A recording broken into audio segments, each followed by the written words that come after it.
बहुत पुरानी बात है। किसी गांव में एक साधारण लेकिन सुंदर सा जहां हुआ करता था। गांव के बच्चे अपने खुशियों और खेलों के साथ खूबसूरत जीवन बिता रहे थे। लेकिन एक दिन गांव में एक अनोखा खिलौना आ गया, जिसे जादुई खिलौना के नाम से जाना जाता था। जादुई खिलौना एक नेत्रोपचारिक घड़ा था, जिसकी शक्तियों के बारे में किसी को भी पूरी जानकारी नहीं थी। लेकिन इस घड़े में जादूगरी शक्तियों की भरमार थी। गांव के बच्चों ने इसे उठाया और खेलने लगे। हर कोई इसकी जादुई शक्तियों में खो जाता और खूब मस्ती करता था। गांव का एक छोटा सा लड़का आयुष्मान भी इस जादुई खिलौने के बारे में सुना और उत्साहित हो गया। उसने खिलौना लेकर अपने घर पर ले जाया और उसकी जादूगरी शक्तियों का पता करने की कोशिश की। शुरू में आयुष्मान को कोई शक्ति नजर नहीं आई, लेकिन धीरे धीरे उसने इस घड़े की रहस्यमय शक्तियों को समझना शुरू किया। एक दिन उसने खिलौने के साथ खेलते हुए देखा कि यह घड़ा वास्तव में बीमार और चोटिल लोगों की मदद करने के लिए बनाया गया था। आयुष्मान ने खुशी से भरी आंखों से देखा कि यह खिलौना उसके जीवन को बदलने की शक्ति रखता है। वह इसे अपना दोस्त बना और हर दिन उसके साथ समय बिताने लगा। एक दिन गांव में एक बड़ा हादसा हो गया। एक बुरा बाबा बहुत बीमार हो गया था और उसके परिवार को बहुत चिंता हो रही थी। आयुष्मान ने जादुई खिलौना की मदद से बूढ़े को ठीक किया और उसके परिवार की खुशी लौटाई। इसके बाद आयुष्मान ने समझा कि जादू का इस्तेमाल सिर्फ अपने लाभ के लिए नहीं किया जाता, वह इसे अच्छे कामों के लिए ही इस्तेमाल करता है। आयुष्मान के जीवन में जादुई खिलौना का इस्तेमाल सिर्फ एक चीज नहीं था, बल्कि यह उसके जीवन में एक रहस्यमय चारा बन गया था। एक दिन जब वह खेल रहा था, उसने यह देखा कि उसके खिलौने की एक छेड़ी तुरंत ही बंद हो गई और खिलौना अदृश्य हो गया। आयुष्मान चौंक गया, लेकिन फिर भी उसने इसे ढूंढने का प्रयास किया। उसने खोजते हुए अन्य बच्चों से पूछा, क्या तुम लोगों ने मेरा खिलौना देखा है कहीं पे? लेकिन किसी ने भी इसे नहीं देखा।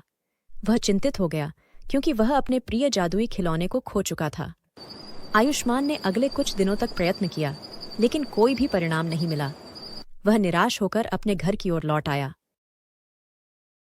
अगले दिन जब आयुष्मान अपने खेलने के लिए वापस गांव की ओर निकला, तो उसने एक आदमी को देखा जो गांव के पास एक जंगल में चल रहा था। आयुष्मान ने उसे पहचाना। यह वही आदमी था जिसने उसके पहले दिन जादुई खिलौने को बेचा था। आयुष्मान ने उसके पास जाकर पूछा, आपने मेरे खिलौने को कहाँ देखा है? आदमी ने हंसते हुए कहा, मुझे तुम्हारा खिलौना वास्तव में बहुत पसंद आया था, इसलिए मैंने उसे अपने पास रख लिया। आयुष्मान को अचानक अनुभव हुआ कि वह आदमी जादुई खिलौने को वास्तव में बेचने वाला नहीं था, बल्कि उसने उसको अपने पास संरक्षित कर लिया था। आयुष्मान ने उसके पास धन्यवाद कहा और अपने खिलौने को वापस लेने के लिए कहा। आदमी ने हंसते हुए खिलौने को आयुष्मान को वापस कर दिया। इस खिलौना के असली हकदार तुम ही हो, लेकिन तुमको इस खिलौना को संभाल के रखना होगा। आयुष्मान ने अपने जादुई खिलौने की मूल्यवानता को समझ लिया और उसे सावधानी से संरक्षित रखने का निर्णय लिया। जब आयुष्मान वापस अपने गांव की ओर चला, उसने एक रहस्यमय आवाज सुनी। वह उस दिशा की ओर बढ़ा और देखा कि गांव के पास एक प्राचीन पेड़ है, जिसके पास एक बड़ी रात्रि का स्वर्गीय प्रकाश चमक रहा था। आयुष्मान ने आवाज का पीछा किया और पेड़ के पास पहुंचा। वहां पर एक पुराना राजा बैठा हुआ था, जो कि एक जादूगर होने के बावजूद अपने शक्तियों के प्रयोग का विरोध कर रहा था। राजशाह ने आयुष्मान को देखते हुए कहा, तुम कौन हो और तुम यहाँ क्या कर रहे हो?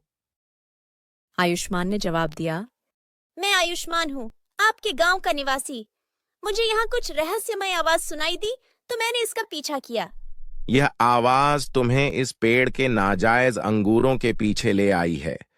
मैं इस पेड़ की रक्षा करने के लिए यहाँ बैठा हूँ, लेकिन यहाँ का अंगूर सिर्फ मुझे ही देखने को मिलता है।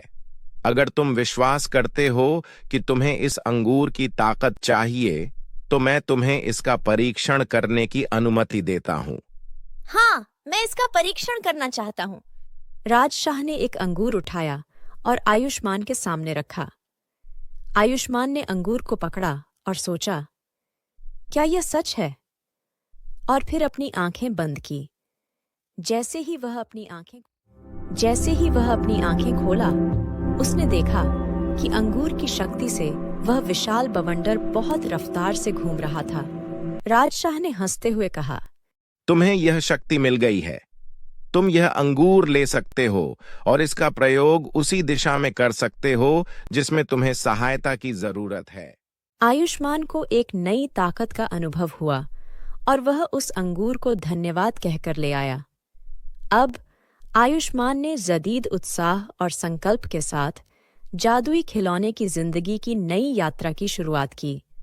आयुष्मान ने विभिन्न जगहों पर अपनी जादूगर शक्तियों का इस्तेमाल करके अपने गांव के लोगों की मदद की। एक दिन एक अजनबी और भयानक शक्ति ने गांव को घेर लिया। यह शक्ति अपनी अनदेखी और अनजानी ताकत से लोगों को धमकाती थी। इसे हराने के लिए आयुष्मान ने अपने जादूगर शक्तियों का इस्तेमाल किया। आयुष्मान ने अपने अंगूर की शक्ति का प्रयोग करके उस अजनबी शक्ति के खिलाफ लड़ा, लेकिन वह एक समर्थ सामर्थ्य नहीं रखता था। इसलिए आयुष्मान ने अपने जादूगर शक्तियों को और व्यापक ढंग से प्रयोग करने का निर्णय लिया। आयुष्मान ने एक प्राचीन पुस्तक के माध्यम से जादूगरी के और गहराइयों में खोज की और एक नई ताकत को खोजने के लिए तैयार हुआ। उसकी खोज का परिणाम सही रहा और उसने एक प्राचीन जादू विद्या को खोजा जिससे वह उस अजनबी शक्ति को हरा सकता था। आयुष्मान ने एक दिनी रात्रि में उस प्राचीन जादू का उपयोग करके अपने शक्तिशाली दुश्मन के सामने खड़ा हो गया। उसने जादू का अभिनय किया और उस दुश्मन को हरा दिया। गांव के लोगों ने आयुष्मान की बहादुरी को देखकर आश्चर्य और प्रसन्नता से भरा हुआ था। इस कहानी से हमें यह सीखने को मिलता है कि हर शक्ति का सही इस्तेमाल करने से हम अपने लक्ष्यों को प्राप्त कर सकते हैं और बुराई के खिलाफ लड़ने में सफल हो सकते हैं।